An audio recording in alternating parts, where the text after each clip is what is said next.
안녕하십니까. 대간양육철학연구원 교련이 육지입니다. 안녕하십니까 선생님. 안녕하세요. 선생님, AI 사주풀이의 한계와 맹신하면 안 되는 이유에 대해서 알려주세요.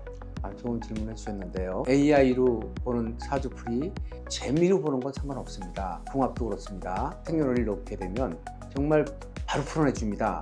근데 문제는 신뢰성 부분입니다. 그래서 재미로 보는 건 상관이 없지만 그 내용을 믿고 어떤 일을 결단하게 되면 비싼 수업료를 낼 수가 있습니다. 그건 왜 그러냐면 사주 명식을 뽑아내는 데 있어서 아직 오류가 많습니다. 그러면 사주팔자 8글자에 한 글자만 틀려도 그 내용이 의미가 없어집니다. 즉, 그 한 글자만 틀리면 95%, 90% 확률 아니냐? 그렇지 않습니다. 0%입니다. 전혀 안 맞습니다. 그래서 재미로 보고 하는 건 상관없지만 이걸 갖다가 실생활에 응용하고 하려고 하면 시행착오 혹은 수업료를 많이 내거든요. 그래서 어떤 중요한 판단을 한다.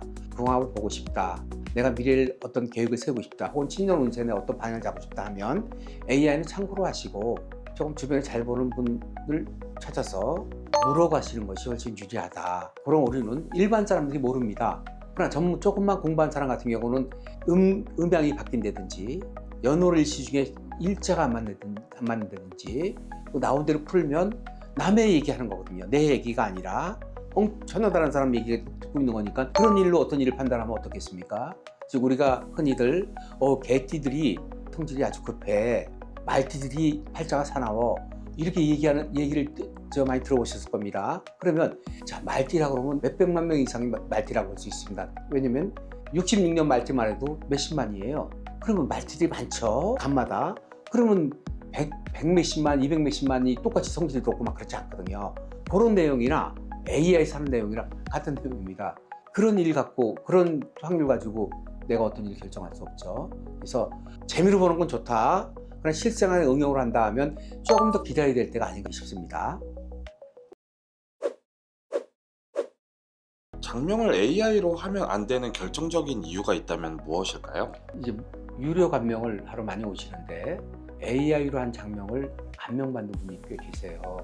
그래서 이제 제가 감명을 해드리고 평을 해드리는데 가장 큰 이유는 첫째 사주겠죠. AI가 풀어내는 사주에 정확성이 없습니다. 연과 월은 맞을 수 있는데 보통 일주에서 많이 틀려요. 일주가 틀리면 시간이 틀리고 그 다음에 음간 양간을 헷갈려하는 AI도 있어요. 그래서 일반인들이 볼 때 제민이라든지 챗GPT에 넣으면 쭉 설명이 들어가요. 이름이 쭉 추천이 돼요. 그러나 전문가가 볼 때는 다 허접한, 아직 결과에 미치지 못한 이름이니까.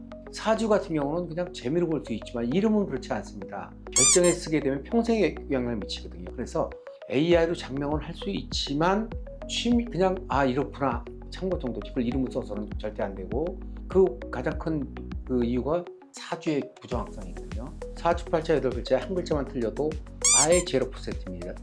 전혀 안 맞습니다. 그래서 내 자신이 아니라 혹은 자녀가 아니라 전혀 모르는 사람의 사주를 가지고 설명을 듣고 그의 이름을 추천받는 거랑 같으니까 그 자녀에 대한 성공, 그런 기대 심리가 있으시다 하면 AI는 일상적인 생활에 응용하시고 우리가 이름같이 중요한 것들은 사람이 직접 하는 게 바람직하다. AI가 종교를 대체할 수 없는 거나 같은 이치입니다. 네, 선생님 오늘도 좋은 답변 감사합니다. 감사합니다.